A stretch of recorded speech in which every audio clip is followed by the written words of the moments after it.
Welcome to another episode of Times Square Kung Fu. I am your host, Frankie Barbour, aka the Shogun Supreme. Y'all know the deals, y'all know the vibes, man. What's the vibes for today? I'm going to be talking about a very underrated, heroic bloodshed film, Return Engagement, directed by Joe Chung, starring Alan Tang, Simon Yam, a guest appearance by Andy Lau, and a brief appearance by Carrie Ann. And this is a film we definitely need in the HD era because this film is just wild, from the fighting, the gun shootouts, and a brief car chase scene that reminds me of those Italian crime thrillers from the 70s. So we're about to get into it. All right, peace. So the main star of this film is Alan Tang, who also produced the film under his short-lived production company called Ingear Films, and gave us films like Flaming Brothers that started Chow Yun-fat, Warriors, Black Panthers, and Gun and Rose. Both of those films that I mentioned, like the last two, have fantastic action. But what sticks out the most to people that search for this film or know about it is that the film was co-written by none other than Wong Kar Wai. Apparently, like you see it on the wiki entry, on the Hong Kong database, and some people dispute that. Some people say, nah, he did co-write it. But if you guys don't know who this cinema legend is, you guys need to start watching his films, man. This man is legendary for a reason, man. He gave us In the Mood for Love, Fallen Angels, my favorite Ip Man film, The Grandmaster, with freaking Tony Leung, which he long collaborated with. So yeah, that for me, I was just like, word? So you got one of cinema's finest legends writing for heroic bloodshed films, and it doesn't seem like something that Wong Kar Wai would write, but it's a mix you didn't expect. It's like, imagine you see Spielberg co-writing for like John Wick 5 or something. It's like that random, So this film basically takes place in Vancouver, Canada, where the triads have beef there with the Italian mob. So Carrie Ng, who's the wife of Alan Tang's character, she had enough of the mob lifestyle. She wants to go home. She wants to take their daughter back to Hong Kong. And, Alan's going like, that's not happening. So what my man proposes to his wife, he says like, you know what, let the kid decide. Like, really? Like, the kid is a baby. Like, how you make the kid decide? So what does he does in the most gangster way possible? Family. He pulls off some lone wolf and cub ultimatum. He basically said, like I said, let the baby decide. He puts the toy bunny on the left side of the bed. He puts the bullets in the middle of the bed. Then he puts the gun on the right side of the bed. And she agrees to this. Like, really? Like, the odds are messed up, man. You know she's whack with gambling, man. So, of course, the baby's going to pick up the shiny object. Babies ain't smart, man. Like, they're like dangerous things. You could put a Nintendo in front of them or a bazooka on the table, and somehow they're going to climb to the table and grab the damn bazooka.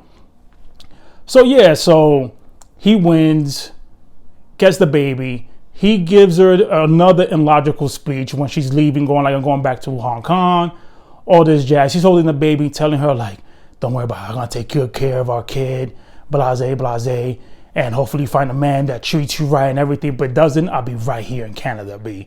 Like, seriously, like, come on, bro. And then 3 seconds later, man, I kid you not, 3 seconds later, a drive-by happens on some Menace to Society flow, but with a Hong Kong sauce, man. Like bullets everywhere, man, chaos. All this is going on, man. And after all this finishes in a few minutes, this dude Adam looks like his right-hand man and go like, yo, bro, take my kid back to Hong Kong. Dude, you was about this gangster stuff. You said the kid chose the life and everything, and now you're saying, yo, take the kid to Hong Kong. So while all this, happened, he gives his kid, the man gets in some stuff and he ends up going to jail. And then after he did a certain time in jail, he pursues, mission to find his daughter in Hong Kong. So that's the main story how it progresses forward. And I'm telling you, it's one heck of a journey, man. And I'll break more things down in a second. Peace. So now that you guys have a general idea what the premise of this film is, man, I definitely got to talk about the action. The action is a good mixture of hand-to-hand combat and some pretty amazing gunfights. But I'll talk first about the hand-to-hand combat. The hand-to-hand combat is not your typical, kung fu, martial arts, like high wire work. It's none of that. It's more of a brawling aspect to it, more of a street level, more grounded that, we usually see. And it reminds me of the Yakuza games, Streets of Rage, those type of brawling games, because the way they use the environmental objects. Like you see in one scene, homeboy grabs a fluorescent light bulb, breaks it in half, and holds homegirl, as a hostage, and puts it in her neck, man. So I found it to be pretty amazing. And the way the brawling fights are shot is well edited. Again, in typical Hong Kong fashion at that time, where you see basically any cuts and nice panning of the camera. And yeah, the fight is just intense, brutal, like, is what you expect in a street fight. And I'm glad that they did that in this film instead of going like everybody knows Kung Fu all of a sudden. Nah, these are street thugs. These guys are triads. Like, not all of them know Kung Fu. So I liked how grounded the fights were in this film, especially the sound effects they use. They didn't go too much with the hand-to-hand combat, but when it happens, it truly, like, it sticks out and it shines. So yeah, I give them definitely props for that. Now, the gunfights. Oh my God.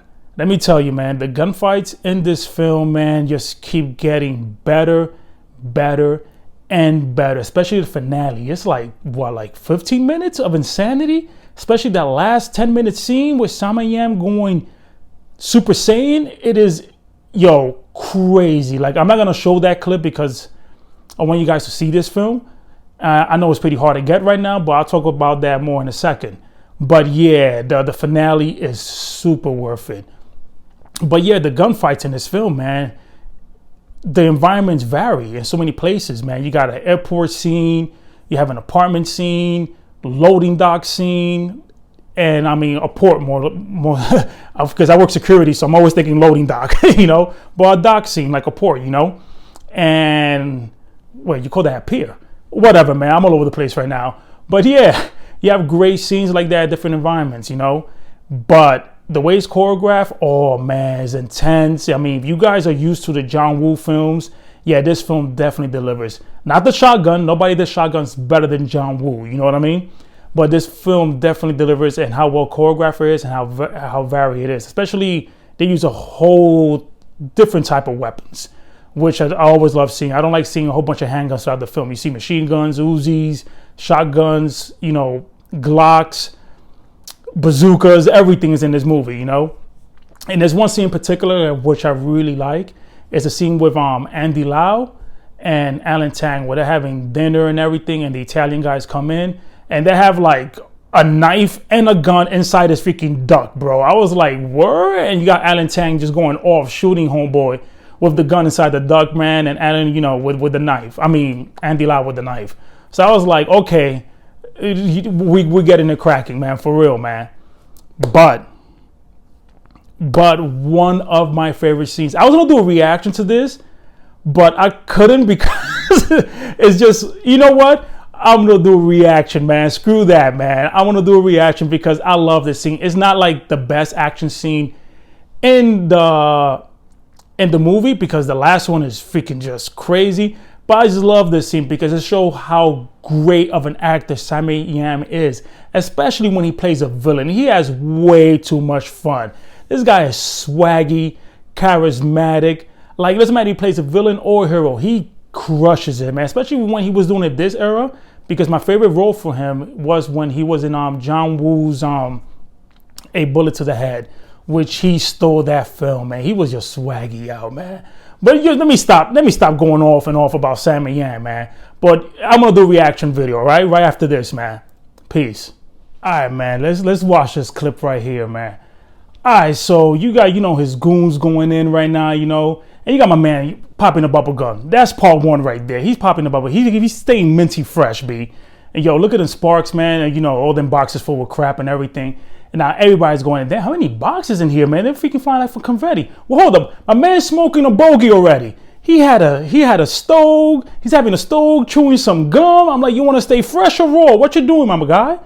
And it's crazy how you see the sparks come out of the equipment, man. I'm like, damn, what type of freaking weapon you have? You got Sammy Yam on the phone talking to his shorty, B. Look at this, bro. My man is just like, yo, I'm just chilling, man. It's another Tuesday, man. And Bison style, B. Let's go, man.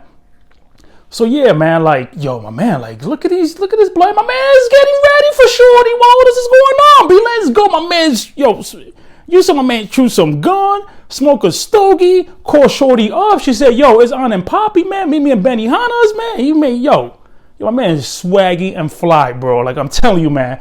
And I love this scene, man, because it just shows the character of what Samayam is, portrays in this film. And trust me, his character, man, goes, man, you guys are gonna be in for a ride when you get to see this film, man. So yeah, man, like, especially the finale. The finale is just, you heard me mention this a few times, man. It is nuts, man. I swear, man. What reload? And that's what I'm talking about, man. Forget this reload. We watching a film, man. Logic goes out the window, man. Let's have some fun, B. That's what it's all about. You know what I mean? But yeah, man, I'm about to wrap this up, man. I'm going to give you guys my final thoughts, which is going to be awesome as always. You know what I mean? Peace. So there you guys have it, man. That's Return Engagement. And yeah, it's a fun film. I'm going to keep it, like me, I always keep it 100, just like I criticize all of Eureka's art covers for the Kung Fu films on Twitter. People know I'm very vocal about it, which I'm not a big fan of that artist, man. I think it's straight, straight trash, but that's just my opinion, man. But I keep it a buck. The film is a great film to watch. The middles, it slows down, but not for too long, because you get to see Alan Tang's character reconnect with his daughter. And it's more of like, a bonding moment during that middle part. And I think it was well acted. Not too well written, but you understand the character as that arc, keeps going. Because, she hasn't seen her dad in so long. So, of course, she's going to be a little bratty and stuff. But it's not distracting to the point that you'd be like, oh, my God, this thing is dragging for too long. No, it's actually, you understand. You relate to the character in a way, But the film picks up. After that little thing is over, man, the film picks up and goes into overdrive. Like, yo, I'm telling you, man, the gunfights in this thing, man, like, I didn't show the best parts because I want people to see this film, man. Like, seriously, like, the last 25 minutes, there's 2 gunfights that happen. It's just utter chaos, man. It's like Michael Bay type insanity, you know what I mean? But with more swag, of course, So hopefully we get an HD transfer, man. Seriously, because the DVD has frame rate issues.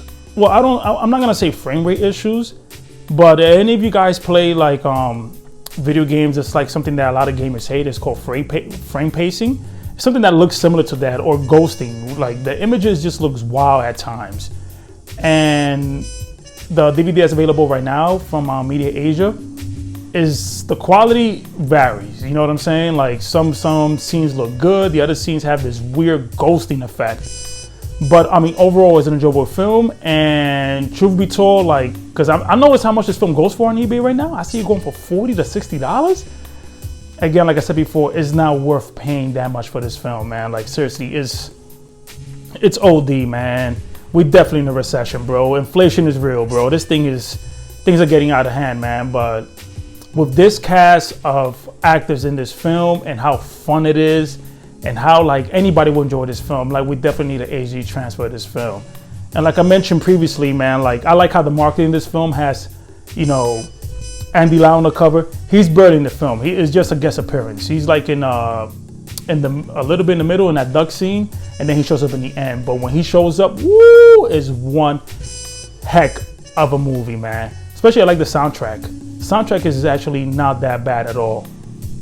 But yeah, man, let's see somebody watches this video, man, from 88, man, Eureka, and of course one of my favorite new labels. I discovered them last year, man. They're amazing. Vinegar Syndrome, man. Those guys go in, bro, with the packaging, the special features, man. Like nobody touches them, bro. Like seriously, man.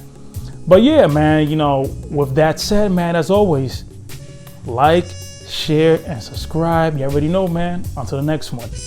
Peace.